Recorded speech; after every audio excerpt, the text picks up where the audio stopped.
Do I have everybody's attention now? Bienvenue sur Catch Up, nous parle catch. Aujourd'hui, revue de NXT du 6 juillet 2021. Et avant de commencer cette vidéo, je vais vous demander de liker, de commenter, de vous abonner, de partager. Extrêmement important pour cette chaîne. On va devant des 350 abonnés avant la fin juillet, les amis. NXT nous présentait une émission spéciale, une émission qui s'appelait sous le thème Great American Bash parce que c'était pas loin de la fête nationale américaine. Donc, on commence avec il y avait tous les titres de NXT à part le titre Cruiserweight de Kushida étaient remis en jeu. Donc, on va voir ça ensemble. On commence directement avec un match pour le titre tag team. MSK faisait face à Timothy Thatcher et Tommaso Ciampa. Très bon match entre deux très bonnes équipes, qui s'est conclu par la victoire de MSK. En fait, à Wesley qui chope Timothy Thatcher en roll-up alors que Tommaso Ciampa et Timothy Thatcher dominaient le match. Donc ça fait que MSK conserve les ceintures. On enchaîne ensuite encore avec cette petite batterie parce qu'ils nous utilisent un truc à chaque fois, 51%, la batterie est des fois à 51% et elle avance au fur et à mesure des NXT. Cette fois-ci, elle est chargée à 91%, donc on peut s'imaginer qu'à la fin de la soirée, on aura quelque chose. On enchaîne directement avec Samoa Joe et William Regal qui sont sur le ring. Ils disent qu'ils ont vu comment Johnny Gargano se comporte avec Karrion Kross. Ils savent que ça va se terminer, donc ils doivent en parler. Donc ils convoquent Johnny Gargano, et Karrion Kross à venir sur le ring. T'as Johnny Gargano qui dit que Karrion Kross, Karrion Kross sait qu'il n'est pas à son niveau et qu'il a peur de cette réalité. T'as William Regal qui annonce que la semaine prochaine, Karrion Kross affrontera Johnny Gargano pour le titre NXT. T'as Karrion Kross qui demande à Gargano s'il croit vraiment qu'il a peur de lui. Donc il dit que Johnny Gargano sait faire que mettre des pantalons à sa femme. Lui, il pense à garder son titre le plus longtemps possible. Il pense à devenir champion de la WWE et il pense à faire le main event de WrestleMania. Il dit à Gargano que ce n'est pas un comics book. Là, c'est la vraie vie et que dans la vraie vie, les gens comme Gargano se font toujours battre. Donc, t'as William Regal qui se dit que pour s'assurer du bon déroulement du match et du bon déroulé du match et que le match se finira bien par une victoire clean, Samoa Joe sera l'arbitre spécial. Johnny Gargano aime l'idée, il dit que c'est drôle que Karrion Kross parle des jeans de sa femme comme il ne serait pas capable de rivaliser avec elle. T'as Karrion Kross qui commence à s'approcher de lui et qui lui dit que mais t'as Samoa Joe qui vient faire le barrage et ensuite voilà. Donc on aura Karrion Kross contre Johnny Gargano la semaine prochaine pour le titre NXT. Ça risque d'être avec un arbitre spécial Samoa Joe. Ça risque vraiment d'être très chaud quoi. On enchaîne ensuite avec le $1 million belt qui est remise en jeu. Donc si Cameron Grimes perd ce match, il devient le Virgil de LA Knight. Virgil, c'était le valet de Ted DiBiase à l'époque. Voilà, donc si Cameron Grimes perd ce match, il devient le Virgil officiellement de LA Knight.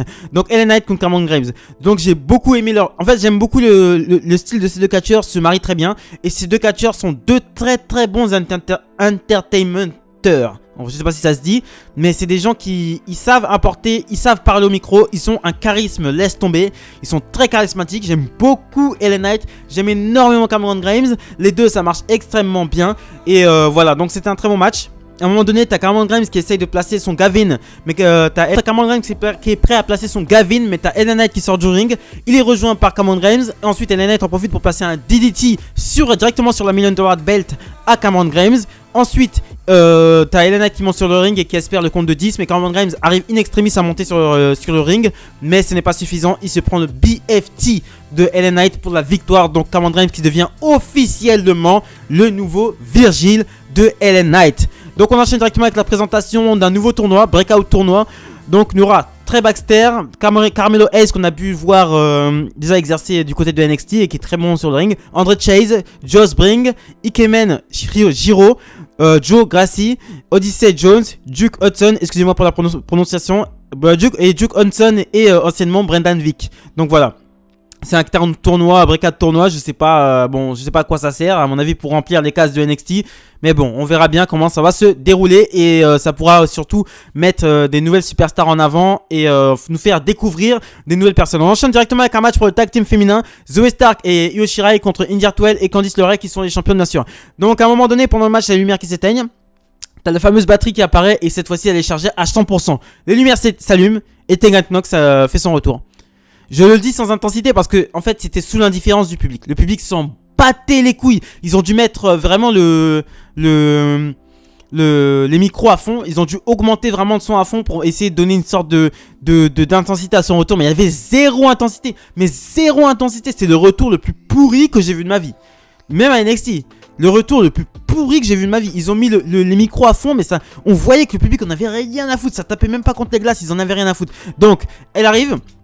Io Shirai à un moment donné dégage Candice LeRae sur le ring, Candice LeRae qui était sur le ring. Elle fait le tag à Zoey Stark qui lui place le K360 sur Indy Hartwell pour la victoire.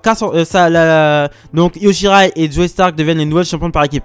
La prise de finition de Zoey Stark est très intéressante. Hein. J'aime beaucoup la prise de finition de Zoey Stark, elle a vraiment beaucoup d'impact. Ce sorte de. Elle te prend, elle te fait tourner carrément sur toi-même et elle te fout un coup de genou. C'est une sorte de GTS mais complètement inversé.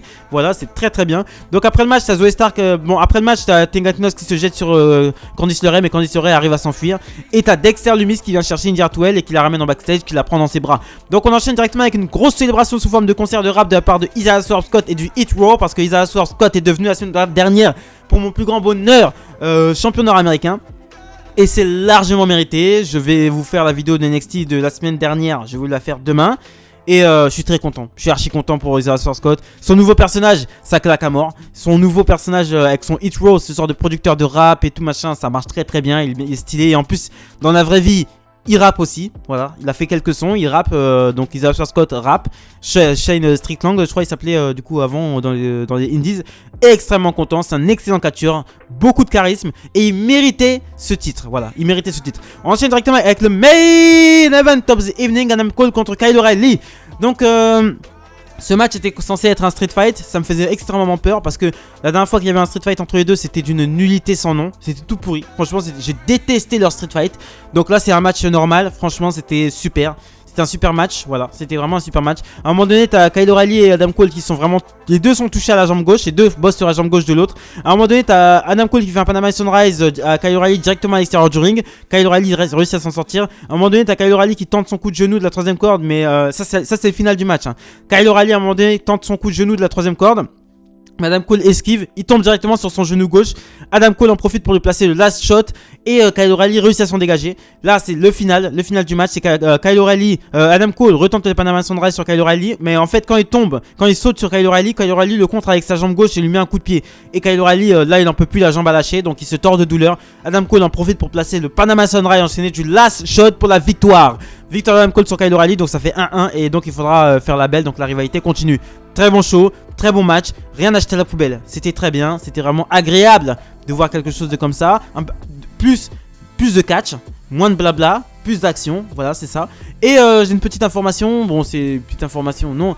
Jimmy Uso s'est encore fait arrêter par les keufs parce qu'il avait bu, ça fait au moins la 40e fois il se fait arrêter parce que pour conduite en état d'ivresse, c'est tout le temps, c'est une dinguerie. Et là par contre à ce qui paraît les officiels ils sont vraiment pas du tout contents. Surtout que Jimmy Uso il vient d'effectuer son retour au mois de mai et qu'il est placé souvent dans le main event avec son cousin et qu'il est vraiment importantissime dans les storylines de SmackDown. Voilà, c'est plus le Jimmy Uso qui était champion par équipe avec son frère et qui faisait des matchs avec le New Day et les 3MB.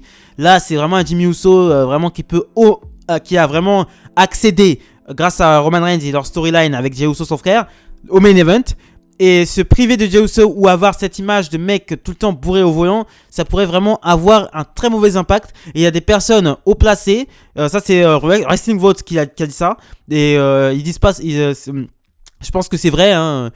Les personnes haut placées, voilà, des personnes à la WWE qui sont haut placées sont extrêmement déçues et énervées de cette arrestation.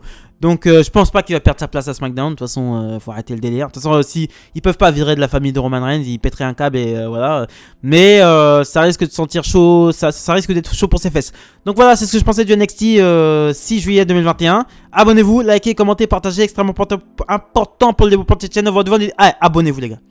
Abonnez-vous au max, faites-moi marcher le petit robot YouTube, commentez pour discuter avec moi, likez, partagez, extrêmement important pour le développement de cette chaîne. On va au devant des 350 abonnés avant la fin juillet les amis. Merci de m'avoir écouté, salut.